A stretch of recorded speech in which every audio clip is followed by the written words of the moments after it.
ఇంకోటి దీనికి సంబంధం లేని అడుగుతాను. చెప్పండి.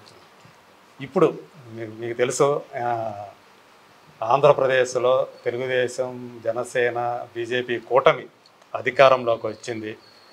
వైసీపీ అనేది ఎవరు ఊహించిన రీతిలో మరి 11 సీట్లకు పరిమితమైంది.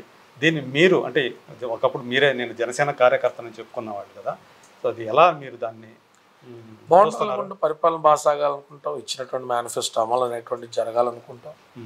డిప్యూటీ సీఎం గారు ఇప్పుడు వెళ్తున్నటువంటి మార్గంలోనే మరింత వేగంగా ఆయనదైనటువంటి మార్క్ రాజకీయాలు ఆయన చేయాలని కోరుకుంటాం. ప్రజలకు మేలు కలగాలనుకుంటాం, ప్రజా తీర్పును గౌరవిద్దాం.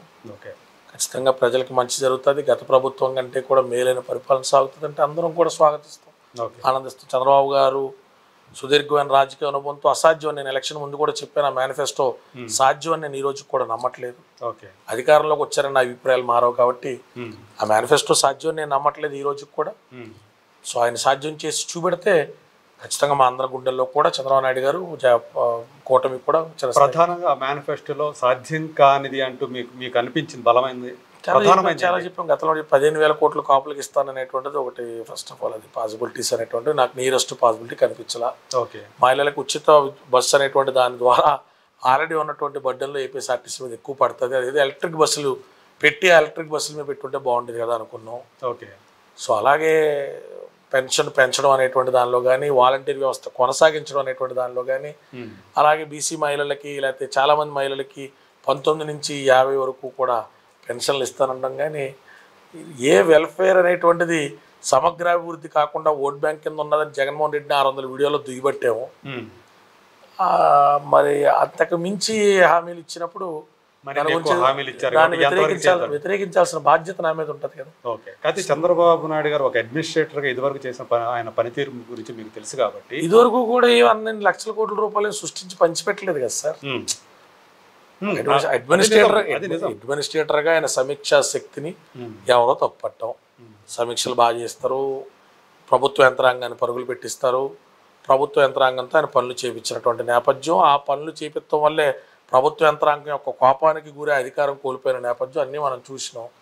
1,00,000 కోట్లు 1,60,000 కోట్లు సృష్టించి పంచిపెట్టినటువంటి సందర్భం ఎక్కడుంది? చంద్రబాబు నాయుడు గారు యావత్ రాజకీయ చరిత్రలో ఇలాంటి మేనిఫెస్టో ఆయన ఇప్పుడు రూపొందించి ఉండరు. మొట్టమొదటిసారి ఒక సంక్షేమ కూడా కాదు సార్ ఇది. Sir welfare and freebies are 2 different things. ఉచితాలు వేరు, సంక్షేమాలు వేరు సార్. ఉచితాల ఆధారితంగా ఏర్పడ్డ ప్రభుత్వం ఇది. We almost get confused every time when we talk about welfare and freebies. Welfare is different, freebies is different. అంటే సంక్షేమంలో ఉచితాలు కూడా ఒక భాగంగా అదే 2 లక్షల కోట్లు మన ప్రణాళికేతర బడ్జెట్, ప్రణాళిక బడ్జెట్ ఉందనుకుందాం ఏటా. దాంట్లో మనం జీతభత్యాలు, పెన్షన్లో, ప్రభుత్వ కార్యాలయాలు నడపడం కోసం, ప్రభుత్వ ఆసుపత్రులు నడపడం కోసం, శిశు సంక్షేమం కోసం, స్త్రీ అభివృద్ధి కోసం, పోలీస్ స్టేషన్లు, వ్యవస్థ, సెక్యూరిటీ, ఇట్లన్నింటికి కొంత ఖర్చు పెట్టేటువంటివి అన్అవాయిడబుల్ ఎక్స్పెండిచర్ కాకుండా కొంత మనకి ఆ మిగతా రిమైనింగ్ సర్ప్లస్లో నుంచి ఈ పలానా పని మనం ఒక ప్రాజెక్ట్ కింద తీసుకుని చేస్తే వీళ్ళ జీవన స్థితిగతులు X నుంచి X+1కి, X+1 నుంచి X+2కి వస్తాయన్న పాలసీస్ని, దీర్ఘకాలిక ప్రయోజనాలు ఉన్నట్లని వెల్ఫేర్ స్కీమ్స్ అంటాం. ఇవాళ జగన్మోహన్ రెడ్డి గారు ఇచ్చినట్టే వాళ్ళకి పథకం వీళ్ళకి పథకం అని చెప్పి మనం డబ్బులు పంచిపెడితే తిరిగి జగన్మోహన్ రెడ్డి గారి ప్రభుత్వంలో వచ్చి రాష్ట్ర ఖజానాలోకి పడలేదనో, ఇంకా బాగా మెరుగ్గా చేయొచ్చనో, విద్య, వైద్యం, ఉపాధి లాంటి వాటి మీద ఎక్కువ శ్రద్ధ పెట్టొచ్చనో మనం ఏకరవు పెట్టినప్పుడు ఇవాళ చంద్రబాబు నాయుడు గారు 1,00,000 కోట్ల పైచిలుకు, 1,60,000 కోట్ల పైచిలుకు మేనిఫెస్టో అమలు చేయాలంటే, ఉచితాలకే వెళ్ళాలి అంటే రిమైనింగ్ అన్ని కూడా క్రైసిస్లో పడతాయి కదా. అది ఏం చేస్తారనేది 5 సంవత్సరాల్లో మనం ఒక 5 లక్షల కోట్లు సృష్టించుకున్నాం అనుకోండి. 5 లక్షల కోట్లు రావాలంటే ఎన్ని కంపెనీలు రావాలి, పెర్ క్యాపిటల్ ఇన్కమ్ ఎంత పెరగాలి, మన జీడిపి అనేటువంటిది ఎంత పరుగులు పెట్టాలి. చంద్రబాబు నాయుడు గారికి తెలియదు, మీకు తెలుసా అంటే ఒక వ్యక్తిగా మనకు తెలిసిన దాంట్లో ఇది తప్పు కదా అని ప్రశ్న, సందేహాలు మనకుండే. ఎలా చేయగలుగుతారు ఏంటి అనేది అది చూడాలా. ప్రభుత్వం ఇస్ వెరీ యంగ్ కసరు, ఇప్పుడు ఏర్పడి 2 నెలలు అయింది కాబట్టి ఏదో మరీ కాలేదు కాబట్టి స్పీడ్గా మనం స్పందించడం ఏం లేదు. ఖచ్చితంగా 1 సంవత్సర కాలం అనేటువంటిది రాజకీయాల మీద మాట్లాడటం అనేటువంటి సమంజసం కాదు. అప్పుడు శాంతి భద్రతలు ఖచ్చితంగా బాగుండాలా, అటాకులు లాంటివి తగ్గాలా, అలాంటివి జరగకూడదని కోరుకుంటాం. కానీ 1 ఇయర్ కూడా మనం టైం ఇవ్వకుండా ఎర్లీగా మనం దాని మీద రివ్యూ చేయడం అనేటువంటి సమంజసం చేయకూడదు యాక్చువల్గా చెప్పాలంటే. 12 months. చాలా మంది మీరు ఎన్నికలకు ముందు కాస్త ముందు ఏదో ప్లేట్ ఫిరాయించారు అంటూ మీ మీద వచ్చిన అప్పుడు దాకా పవన్ కళ్యాణ్ గారిని సపోర్టర్ గా అప్పుడు దాకా ఆయన తిట్టలేదు కానీ అదే పవన్ కళ్యాణ్ గారిని తిట్టలేదు, చంద్రబాబు నాయుడు గారిని తిట్టాం. జగన్మోహన్ రెడ్డి గారిని ఒక వీడియోలో గ్రాఫ్ ఆఫ్ వైఎస్ జగన్ అన్న దాంట్లో జగన్మోహన్ రెడ్డి గారి మీద అభిప్రాయం కెమెరా ఆర్పేసి మిమ్మల్ని అడిగిన మీరు అది చెప్తారుగా, జగన్ బలవంతుడండి, ముండోడండి, దైవారాధన దైవభీతి ఉందండి, అందుకే అక్కడ దాకా లాక్కొచ్చాడండి, 16 నెలలు జైలుకి వెళ్తే మామూలు విషయం అని చెప్పరా. చంద్రబాబు నాయుడు మామూలు రాజకీయ దురంధుడు కాదండి, పార్టీ మునిగిపోతుంటే నుంచి కూడా భుజాన్ని వేసుకొచ్చాడండి, ఎన్ని ఆర్ట్స్ అండ్ సర్కమ్స్టాన్సెస్ దాటాడండి బాబు. 50 రోజులు జైలుకి వెళ్ళి వచ్చిన తర్వాత కూడా మొత్తం వాళ్ళ కమ్యూనిటీ అంతా స్టీరప్ చేసి మోడీ దగ్గరికి పవన్ కళ్యాణ్ అనే వ్యక్తిని పంపించడంలో కానీ, పవన్ కళ్యాణ్ అనే వ్యక్తి దీన్ని సాధించడంలో కానీ మామూలు వ్యక్తులు విషయం కాదని చెప్పి మాట్లాడుకోవా. అంటే పవన్ కళ్యాణ్ అనే వ్యక్తిని నచ్చని వాళ్ళు పవన్ కళ్యాణ్ అనే వ్యక్తిని కొన్ని సందర్భాల్లో పొగుడతారు, చంద్రబాబు నాయుడు అనేటువంటి వ్యక్తి నచ్చని వాళ్ళు చంద్రబాబు నాయుడు పొగుడతారు, జగన్మోహన్ రెడ్డి అనేటువంటి వ్యక్తి నచ్చని వాళ్ళు పొగుడతారు. అది వాళ్ళ పెర్సెప్షన్లో నువ్వు అసలు మాట్లాడడానికి ఇల్లేదు అనుకున్నాను అనుకోండి, వాళ్ళ అభిమానం అనుకుంటాం. అది ఆ అభిమానం కోపం విధంగా వచ్చి నువ్వు అసలు మాట్లాడడానికి ఇల్లేదు పార్టీ గురించి అన్నారు. నేను ఎప్పుడు పార్టీలో లేని కదా, బయట నుంచి మద్దతుదారుడిగా మాట్లాడాను, అస్సలు మాట్లాడడానికి ఇల్లేదు అన్నాను. సంతోషం, నా ప్రాక్టీస్ నేను చేసుకున్న గొడవ ఉంది. అందులో ఎవరినో కూర్చోబెట్టి కన్విన్స్ చేసేంత ఆసక్తి ఏముంటుంది సార్? అంటే వ్యక్తిగతంగా మీకు పవన్ కళ్యాణ్ గారి మీద ఎలాంటి ఒపీనియన్ ఉంది ఇప్పుడు ప్రస్తుతం? అది డిప్యూటీ సీఎం ఆయన బాగా చేయాలి, ఇంకా బాగా ముందరికి వెళ్ళాలి, బాగా కష్టపడితే ఆయన పార్టీని విస్తరింప చేసుకోవాలి. 154 నియోజకవర్గాల్లో కూడా ఆయన పార్టీని విస్తరింప చేసుకోవాలని కోరుకుంటాం. 175 నియోజకవర్గాల్లో ఆయన ఒంటరిగా పోటీ చేసే స్థాయికి రావాలని కోరుకుంటాం. అలాగే ఇప్పుడు వచ్చినటువంటి రిజల్ట్స్ని ఒక ఊపుగా, ఒక ఉత్సాహంగా తీసుకుని 150 పైచిలుకు నియోజకవర్గాల్లో ఆయన ఇప్పుడు శాఖలు కూడా ఆయన హ్యాండిల్ చేస్తున్న చిన్న శాఖలు కాదండి. తను ఏవైతే రాష్ట్రంలో కొంత ఫండ్స్ కొరత ఉన్నమాట వాస్తవం, కానీ ఆ శాఖలను విస్తృతి స్థాయిలో తీసుకెళ్లాలంటే చాలా మేధోమదనం జరగాలి. సినిమాలు కూడా ఆయన పక్కన పెట్టారు అనేటువంటిది అర్థం అవుతుంది. కొంతకాలం పాటు వద్దని చెప్పి పక్కన పెట్టి ఆయన పూర్తిగా దీని మీద శ్రద్ధ పెట్టడం అనేటువంటిది చాలా సంతోషించదగ్గ విషయం. సో ఆయనకు కానీ ఆయన పార్టీ క్యాడర్కి కానీ మంచి జరగాల, ఎక్కువ మంది జనసేన పార్టీ నుంచి అసెంబ్లీకి వెళ్ళాలి అని చెప్పి ఆ పార్టీ మాజీ కార్యకర్తగా కోరుకుంటారు. మాజీ కార్యకర్త మరి చెప్పేసినప్పుడు మనం మాట్లాడకూడదు కదా. కొంతమంది వీడియోలు కూడా పెట్టారు నా మీద, నేను వాళ్ళ గురించి రిప్లై ఇచ్చేంత స్థాయి నాకు అనిపించలేదు. ఎందుకంటే వాళ్ళంత స్థాయిలో పార్టీ కాంట్రిబ్యూట్ చేయని వాళ్ళు కూడా, అనామకులు కూడా ఎదుపడితే వచ్చి మాట్లాడుతూ ఉండే పరిస్థితి ఉన్నప్పుడు, పార్టీ పెద్దలతోనే మనకు సఖ్యత లేనప్పుడు మీకు డైరెక్ట్ గానే పవన్ కళ్యాణ్ గారితో పరిచయం ఉంది, ఆయన దగ్గరికి వెళ్ళగలగ ఇది ఉంది కదా, ఎందుకని మీకు ఆయనకు మధ్య దూరం ఎందుకు? రకరకాల ఈక్వేషన్స్ లో ఆయన మనల్ని పార్టీ మెయిన్ స్ట్రీమ్ లోకి తీసుకోలేదు, మనకు అవకాశం దొరకలేదు కదా అని చెప్పి మనం ఆయన దుర్భాషలు ఆడలేదు. పొత్తు అనేటువంటి వెళ్ళాలి ఒక మెయిన్ గా నేను ఆయన ఎప్పుడు కానీ పార్టీలో ఎవరిని కానీ నాకు టికెట్ కావాలని ఎప్పుడు అడగలేదండి. ఇప్పుడు కూడా వాళ్ళ పార్టీలో అధికారికంగా ఎవరు నాకు అధికారికంగా నియమితులైన ఎవరో కూడా నా గురించి వచ్చి అబ్బాయి ఇలాగా అని చెప్పి కమెంట్ చేయలేదు. సోషల్ మీడియాలో అడప ఎవరో మాట్లాడడం తప్ప ప్రధానమైన వ్యక్తులు ఎవరు కూడా అందరికీ తెలుసు కదా, అంతా కలిసే కదా 10 ఏళ్ళు ప్రయాణం చేస్తాం. కానీ మీరు ఊహించారా 100% తను ఎన్ని సీట్లు? 21 నేను అసలు ఎక్స్పెక్ట్ చేయలేదు.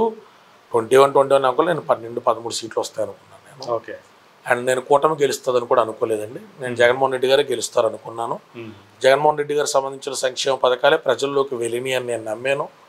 అండ్ 40% ఆయనకు వచ్చినటువంటి ఓట్ షేర్ చూసిన తర్వాత రిమైనింగ్ 10-11% విషయంలో ఎక్కడైనా కసరత్తు విషయంలో లోపం ఉందేమో ఆయన పరిశీలించుకోలేమో అని అనుకున్నాను. సో అది కూడా ఊహించని విషయమే కదా, కేవలం 11 సీట్లు. అంటే అప్పుడు మనందరం మాడుకుంటున్నాం సార్, సడన్గా దాంట్లో బ్యాటరీ అయిపోద్ది అంటే దీంట్లో లైట్ అయిపోద్దాం అనుకోం కదా, లైట్ ఆరిపోద్ది మనందరం అనుకుంటాం, మాడుకుంటూ ఉన్నాం. మన నమ్మకం అబ్బాయి ఉన్నాడు కదా, అబ్బాయి ఆ కెమెరామ్యాన్ చూసుకుంటాడు అనుకుంటాం. అలాగే మనం మేనిఫెస్టో గురించి కంపేర్ చేస్తున్నప్పుడు జగన్మోహన్ రెడ్డి గారి పథకాలు జనాల్లోకి విస్తృతంగా వెళ్ళినాయి కాబట్టి జగన్మోహన్ రెడ్డి గారు గెలిచేటువంటి ఎడ్జ్ ఉన్నది అనేటువంటిది బలంగా నమ్మాం. అదే విషయాన్ని మనం ప్రస్తావించాం. నా కూటమి గెలిపింది అంటే ఎక్కువగా చాలా మంది అది వైసీపీ స్వయంకృతాపరాధం వల్లే, అక్కడ అందులో ఉన్న వ్యక్తుల వల్లే, వాళ్ళ మాటల తీరు వల్ల, లేకపోతే ఇంకోటి ఎక్కువ మంది జనాలు వాళ్ళని సార్ ఫర్ ద ఆర్గ్యుమెంట్స్ కాసేపు పక్కన పెడదాం. వ్యక్తి ఆధారిత రాజకీయాలు మన రాష్ట్రంలో ఉన్నాయంటారా? లేవంటారా సార్? ఇప్పుడు వైసీపీ మైనస్ నేను అదే జగన్ అంటే ఉందా సార్? నేను అదే అన్నాను సార్. ఇప్పుడు ఇక్కడ వ్యక్తి ఆధారిత రాజకీయం అంటే ఆ పార్టీ నడిపే వ్యక్తిని కాదు సార్. ఓకే. క్యాండిడేట్ ఆధారిత, ఇంకా ఈజీగా చెప్పాలంటే క్యాండిడేట్ ఆధారిత రాజకీయం. 170 నియోజకవర్గాలు అద్భుతమైన స్పోక్స్ పర్సన్లు ఎంతమంది, ప్రజా సమస్యల మీద అవగాహనతో అసెంబ్లీలో ఉద్దండులుగా చర్చించేవారు ఎంతమంది, మన వాగ్దాటితో కాకపోయినా వారి పని ద్వారా, వారి కసరత్తు ద్వారా ప్రభుత్వం మీద ఒత్తిడి తెచ్చేవాళ్ళు ఎంతమంది, ఇవాళ పాలిటిక్స్ అనేటువంటిది ఫస్ట్ గ్రేడ్ ఫ్యాషన్. డబ్బులు ఉన్న వాళ్ళకి ఎంపీ అనిపించుకోవాలి, ఎమ్మెల్యే అనిపించుకోవాలనడానికి రాజకీయ అరంగేట్రాలు, రొటీన్ స్పీచ్లు, స్టేట్స్మెన్ క్వాలిటీస్ ఉన్నా లేకపోయినా కూడా సస్టైన్ అయ్యేటువంటి పరిస్థితులు. ఇక్కడ జనసేన పార్టీ పవన్ కళ్యాణ్ అనేటువంటి వ్యక్తి ఫేస్ వాల్యూ మీద వెళ్తుంది, వైఎస్ఆర్సీపీ వైఎస్ జగన్ గారి ఫేస్ వాల్యూ మీద వెళ్తుంది. పవన్ కళ్యాణ్ గారో, జగన్ గారో, చంద్రబాబు గారో, లోకేష్ గారో ఫోర్ ఫ్రంట్లో ఉండేటువంటి వీరి యొక్క ఫేస్ వాల్యూ మీద వెళ్తుంది తప్ప అభ్యర్థుల పేరు మీద వెళ్ళేటువంటి పరిస్థితి లేనటువంటి ఈ సందర్భంలో అభ్యర్థుల వ్యవహార శైలి వల్ల పార్టీలు ఓడిపోయినంటే నేను నమ్మను. ఓకే, అభ్యర్థుల వ్యవహార శైలి వల్ల కొంత ఇంపాక్ట్ ఉంటుంది, కానీ అడ్మినిస్ట్రేషన్ యాజ్ ఓవరాల్గా బాగుండి ఉంటే ఖచ్చితంగా అది. కానీ ఓట్ బ్యాంక్ సెగ్రిగేషన్ విషయంలో ఆ సెగ్రిగేషన్ అనేటువంటిది ఫ్రీబీస్ ద్వారా జగన్మోహన్ రెడ్డి అనేటువంటి వ్యక్తి చేశాడు. అలాగే ఎలక్షనీరింగ్ అనేటువంటిది 2 లక్షల పైచిలకు మంది వాలంటీర్ల ద్వారా కూడా డోర్ టు డోర్ వెళ్ళాడు అనేటువంటిది నేను నమ్మినటువంటి విషయం. అదే కాదు, మాకు ఎక్కడో మొత్తానికి మీ రకరకాల వ్యాఖ్యానాలు అవి ఎవరెవరు చేస్తూ ఉన్నారు. సరే, అవన్నీ పక్కన పెడదాం. ఫ్యూచర్లో పొలిటికల్గా కళ్యాణ్ దిలీప్ ఎంతవరకు డబ్బులు సంపాదించుకున్న తర్వాత ఈసారి ఎక్కడైనా డైరెక్ట్గా టికెట్ వస్తుంది అన్నప్పుడు ఆ పార్టీలోకి వెళ్తాం బెటర్ ఏమో. అంటే ఇంకా ఏ పార్టీ అనేది ఇంకా డిసైడ్ చేసుకోలేదా? తెలియదు కదండి. ఇప్పుడు బయట నుంచి పనిచేసినప్పుడు 2 అప్లికేషన్స్ ఉంటాయి. నువ్వు ఎంతకాలమైనా పవన్ కళ్యాణ్ గారు గుర్తించేదాకా బయటే ఉండు అని కొంతమంది కార్యకర్తలు చెప్తున్నప్పుడు మరి మీరు కూడా అంతే స్థాయిలో పనిచేసి అలా బయట ఉండి చూపించండి అంటే ఒప్పుకోవట్లేదు. నాకు ఇచ్చే సలహాలు మీరు కూడా అమలు చేయొచ్చు కదా అంటే ఒప్పుకోవట్లేదు. 10 ఏళ్ళు ఉంది 20 ఏళ్ళైనా పవన్ కళ్యాణ్ గారితో ఉండాలని వాళ్ళు ఆశాజనకమైన మాటలు చెప్తున్నారు. సాధ్యాపసాధ్యాలు అనేటువంటివి మనిషి దిగినటువంటి వ్యక్తికి తెలుస్తాయి. నాకైతే ప్రస్తుతానికి రాజకీయ ఆకాంక్షలు లేవు. యాక్చువల్గా కళ్యాణ్ దిలీప్కి చాలా మంచి స్పోర్ట్స్ పర్సన్ అనేది అందరిలోనూ ఒక ఏకాభిప్రాయం ఉంది.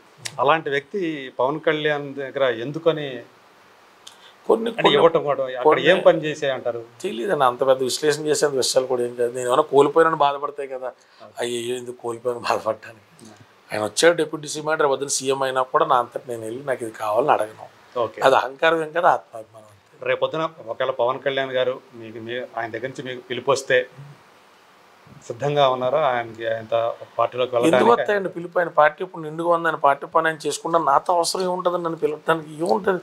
లాయర్గా నా పని నేను చేసుకుంటున్నాం, కేసులు చేసుకుంటున్నాం, సంతోషంగా ఉన్నాం.